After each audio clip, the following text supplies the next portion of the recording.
Hi my dear parents and students. MCC பார்த்தீங்க அப்படின்னா first round of கவுன்சிலிங்ல யார் யாருக்கு என்னென்ன காலேஜ் அலாட் ஆயிருக்கு அந்த டேட்டா வந்து ரிலீஸ் பண்ணியிருக்காங்க. எனக்கு என்ன என்டிஏ எம்சிசி வச்சு என்ன பண்றதுன்னு சத்தியமா புரியல. சரிங்களா? என்டிஏ வந்து இவங்க சித்தப்பா பையன் மாதிரி அவங்களும் எல்லா வேலை நைட் 10 மணிக்கு தான் பண்ணாங்க.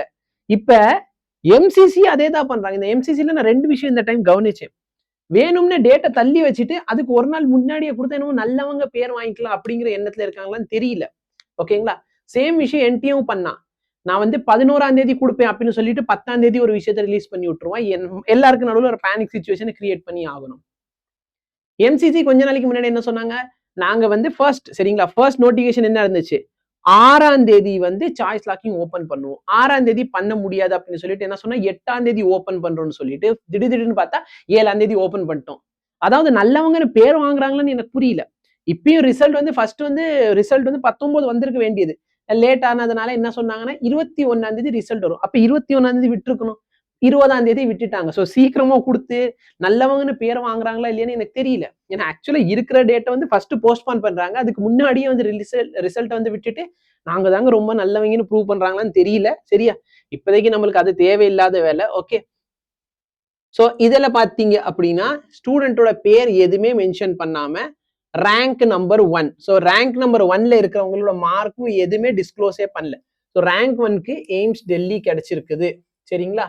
ஸோ ஓப்பன் கேட்டகரியில் உங்களுக்கு சீட் அலாட் ஆயிருக்கு. இதே மாதிரி பாருங்க ரேங்க் 2, ரேங்க் 3, ரேங்க் 4. ஸோ நீங்க ரிசல்ட் செக் பண்ணோம்னா உங்க ரேங்க்குக்கு எந்த காலேஜ் உங்களுக்கு அலாட் ஆயிருக்கு அதை நீங்க தாராளமா என்ன பண்ணலாம், செக் பண்ணலாம். ஓகேங்களா? ஸோ நான் வந்து ஒரு ஸ்டூடெண்டோட என்கிட்ட இது மட்டும் இருக்கு டேட்டா. அதுல இருந்து அவன் சேலம் கிடைச்சிருக்குன்னு சொல்லியிருக்கான். ஓகேவா? ஸோ அது எப்படி பாக்குறதுன்னு வேணா சொல்றேன் உங்களுக்கு. இப்போ ஃபார் எக்ஸாம்பிள் மீருல் அந்த பையன், ஐயோ இது Tamil Nadu rank, all India rank இல்லைல்ல என்கிட்ட. ஸோ உங்கள்கிட்ட நீங்க ரிசல்ட் வந்திருக்கும் பார்த்துருக்கீங்களா? ரிசல்ட் வரப்ப உங்களோட ஆல் இண்டியா ரேங்க் கொடுத்துருப்பாங்க. சரியா? ஸோ நானும் வேகமா போய் பார்க்கலான்னு பாக்குறப்ப இதுல பார்க்க முடியாது. சரியா? ஸோ உங்க ஆல் இண்டியா ரேங்கை பாருங்க. ஸோ உங்க ஆல் இண்டியா ரேங்க்குக்கு பக்கத்துல எந்த காலேஜ், ஸோ உங்களுக்கு எந்த கேட்டகிரியில அந்த காலேஜ் அலாட் ஆயிருக்கு, ஓப்பன் கேட்டகிரியில அலாட் ஆயிருக்கு. ஸோ நீங்க வந்து ஓபிசியா இருக்கலாம். ஆனா ஓபிசி பசங்களுக்கு ஓப்பன் கேட்டகிரியில் அலாட் பண்ணிருக்காங்க. அதுல தப்பே இல்லை. சரிங்களா? எஸ்சி கேட்டகிரிக்கு எஸ்சிலையும் பண்ணிருக்கலாம், எஸ்சி கேட்டகிரிக்கு ஓப்பன்லயும் பண்ணிருக்கலாம். ஓப்பன்னா ஜென்ரல் அப்படின்னு அர்த்தம். சரிங்களா? ஸோ இந்த மாதிரி மொத்தத்துக்கு வந்து எத்தனை ஸ்டூடெண்ட்ஸ்க்கு வந்து சீட் அலாட் ஆயிருக்கு அப்படின்னு பாத்தீங்கன்னா, ஸோ நான் டே டைம் உட்காந்து அனலைஸ் பண்ணிட்டு உங்களுக்கு வந்து மற்ற டேட்டாவோட வரேன். சரிங்களா? ஆல்மோஸ்ட் 29,045 பேருக்கு சீட் அலாட் ஆயிருக்கு. ஸோ நான் மொத்த சீட் மேட்ரிக்ஸ் பார்க்குறேன், எவ்வளோ சீட் மேட்ரிக்ஸ் இருந்துச்சு, ஸோ மொத்த சீட் மேட்ரிக்ஸ் எவ்வளோ, அதில் எத்தனை பேருக்கு அலாட் ஆயிருக்கு, அதை வச்சு நம்மளுக்கு எத்தனை காலேஜில் சீட் எம்டியா இருக்கு இந்த விவரங்கள்ல தெரிய வரும். ஸோ அதை என்னங்கிறத நான் நாளைக்கு பார்த்துட்டு உங்களுக்கு வீடியோ அப்லோட் பண்றேன்.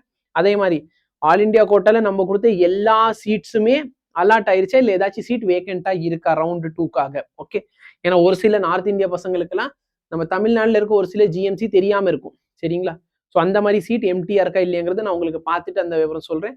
இதுல நம்மளுக்கு கண்டுபிடிக்க முடியாத ஒரு விஷயம் என்ன அப்படின்னா, இதுல சீட் வந்து எத்தனை தமிழ்நாடு பசங்க சீட் எடுத்திருக்காங்கன்னு கண்டுபிடிக்க முடியாது. ஓகேங்களா? ஸோ இது வந்து மொத்தம் ஒரு 1272 பக்கத்துக்கான பிடிஎஃப். ஸோ சாய்ஸ் ஃபில்லிங் ரிலேட்டடா உங்களுக்கு டவுட் இருக்குன்னா என் வாட்ஸ்அப் நம்பருக்கு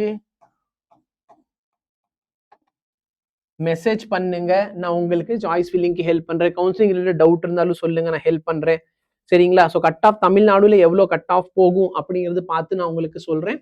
உங்களுக்கு வேணும்னா குரூப்பை ஜாயின் பண்ணிக்கோங்க. வேற டவுட் டிஃபிகல்ட்டி எது இருந்தாலும் நீங்க தாராளமா என்கிட்ட சொல்லுங்க. சரிங்களா? இப்போதைக்கு அப்டேட் இவ்வளோதான். ஆல் இண்டியா கோட்டால உங்க ரேங்க் உங்கள்கிட்ட கொடுத்துருப்பாங்க. உங்களோட ரேங்க் எங்க இருக்கும் அப்படின்னா நம்மளோட ஸ்கோர் கார்டு கொடுத்தாங்களே அதுல உங்க ஆல் இண்டியா ரேங்க் இருக்கும். அந்த ரேங்கை போட்டு பாருங்க. சப்போஸ் நீங்க அப்ளை பண்ணாதான் வந்திருக்கும். சரிங்களா? நீங்க அப்ளை பண்ணாம எனக்கு அலாட் ஆகலன்னு உட்காந்து ஃபீல் பண்ணக்கூடாது. நீங்க அப்ளை பண்ணிருந்தீங்க அப்படின்னா டெஃபினெட்லி உங்களுக்கு வந்திருக்கும். ஓகேங்களா? நீங்க பாருங்க ஸ்ரீ சாய்.